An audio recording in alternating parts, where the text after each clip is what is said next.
New York City just handed its financial engine over to a democratic socialist, and the money is already walking out the door. Let me show you what they don't want you to see. Zohran Mamdani ran for mayor of New York City on a single promise: raise the city's income tax on its richest residents from 3.9% to 5.9%. He won. And the moment he did, something started moving. Not ideas, not debate, not another press conference. Capital. Real capital.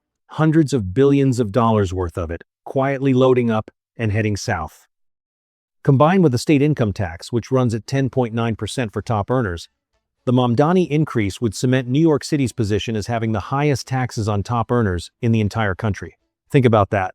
The financial capital of the Western world, the city that built the modern economy, is now officially the most expensive place in America to be successful. And get this, Mamdani didn't stop there. He has maintained that the tax would underwrite free city bus transportation, free childcare for residents with children from 6 weeks to 5 years old, frozen rents on rent-stabilized apartments, and city-owned grocery stores. City-owned grocery stores in Manhattan. In 2026, here's the part nobody is talking about. As of 2022, millionaires made up about 1% of New York City's population, but they paid about 40% of the income taxes. 40%, that's the rope holding the whole city up. And Mamdani just picked up a pair of scissors. Now, the mainstream press wants you to believe this is fine. They'll tell you the rich never actually leave, that this is all just bluster, that Wall Street is too locked into New York to ever walk away. Watch closely. Because while the talking heads are reading their scripts, the firms are signing leases somewhere else. In total, 158 firms with over $1 trillion in assets have left New York City in the last 5 years. 158 firms, $1 trillion, gone. Before Mamdani even took office, now he's in charge, and the pace is accelerating.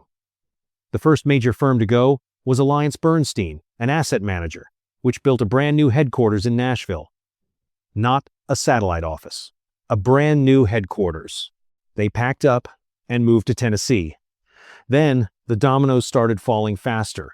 Goldman Sachs is building an 800,000 square foot, $500 million campus in Dallas, set to open in 2028 and consolidate over 5,000 employees. Goldman Sachs, the most iconic name on Wall Street. $500 million going into Texas soil, 5,000 jobs pointed south. And I'm not exaggerating when I say this is not a satellite office, not a backup plan, this is a declaration. JP Morgan Chase now has 7,000 more employees in Texas than in New York. JP Morgan, the biggest bank in the country.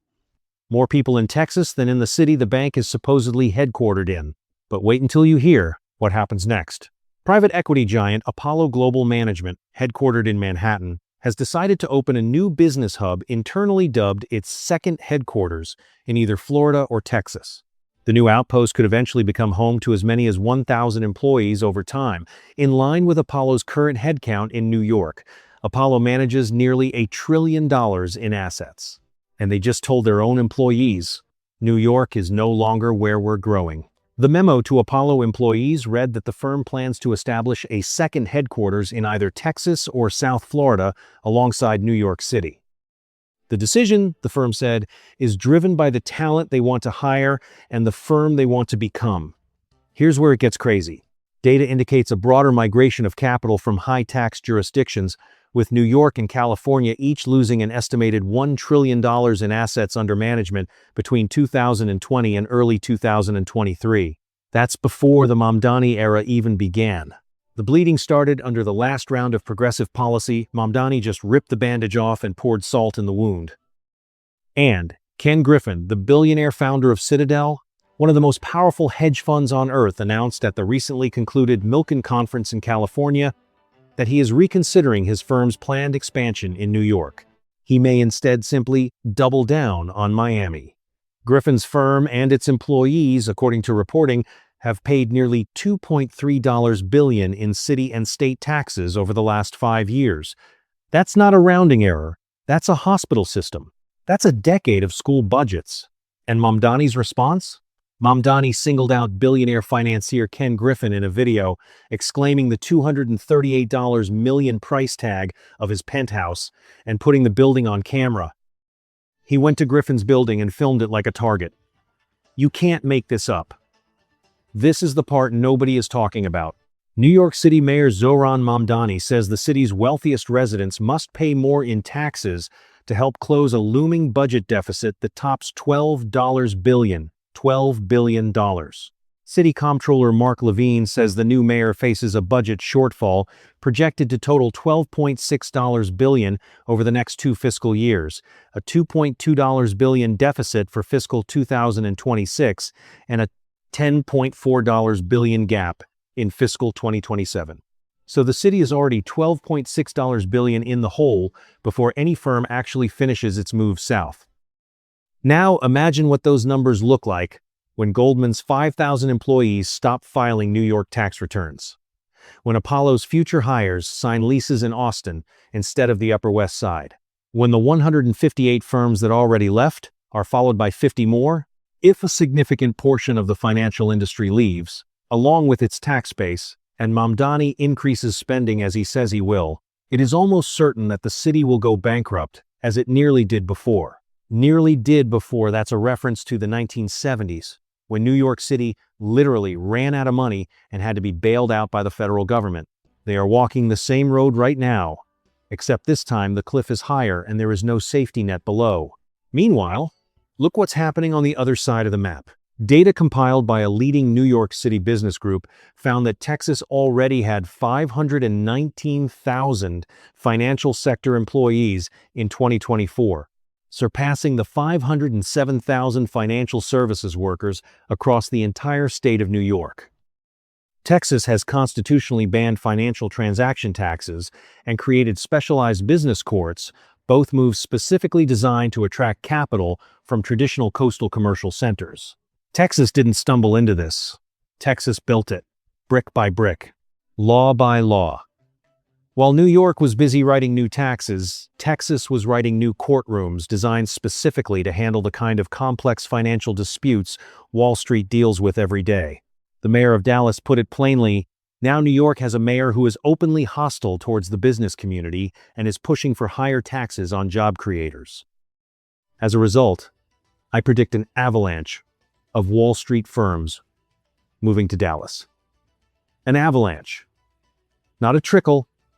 Not a trend, an avalanche. And from where I'm standing, it has already started. Now here's the question nobody in the mainstream press is willing to ask out loud. Who pays when the billionaires leave? The answer is you. Your property taxes, your city services, the roads, the subways, the schools. Mamdani himself told Governor Kathy Hochul in February 2026 that taxes on the wealthy must be raised, or homeowners in New York City would face a 9.5% property tax increase. A 9.5% property tax hike. That's his backup plan. That's what happens when the wealth flight accelerates and the revenue projections collapse. The people who can't afford to move to Texas get the bill. The Partnership for New York City, a group representing corporate, investment, and entrepreneurial firms, warned in an op-ed that any plan to tax the rich and businesses will ripple through the cost equation for every New Yorker. With New Yorkers already leaving the state in search of a lower cost of living, further raising prices could send even more folks packing and undermine the state's long-term economic growth, they argued. That's not a conservative think tank. That's the city's own business community screaming into a wall. And get this, Mamdani also wants to raise the state corporate tax rate. He would like to raise the state corporate tax rate from 8.85% to 11.5%. So it's not just the income tax. It's the income tax, the corporate tax, the PIDE, TARE tax on luxury properties, and the threat of a 9.5% property tax hike if none of it works. Layer after layer, policy after policy, each one adding another reason for another firm to call a realtor in Miami instead of renewing a lease in Midtown. Hedge fund billionaire Bill Ackman has claimed that both the city's businesses and wealthy residents have already started making arrangements for the exits. And Governor Kathy Hochul echoed the concern, opposing the proposal because, she said, "We cannot have them leave the state." Even his own governor is sounding the alarm. Even members of his own party are telling him this is a catastrophic mistake. And Mamdani's response is to film Ken Griffin's apartment building and post it on social media. This is what the experiment looks like in real time. Not a theory, not a think piece. Firms with hundreds of billions in assets under management are physically relocating their future growth to Texas and Florida. States that looked at what New York was doing and decided to do the exact opposite. No income tax, no financial transaction tax, specialized business courts, streamlined permitting, and politicians who actually answer the phone when a CEO calls. The gap between these two visions of America is not closing.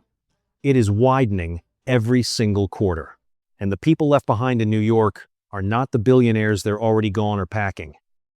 The people left behind are the ones who can't leave. The middle-class families in Brooklyn and Queens and the Bronx who are going to open their property tax bills in 18 months and see a number they've never seen before, that is the real cost of this experiment. Not paid by the billionaires, paid by the people Mamdani claims to be fighting for. If you want to keep seeing the stories the mainstream press refuses to touch, subscribe. New investigations every other day, and the next one is going to be bigger than this. New York made its choice. Now it lives with it.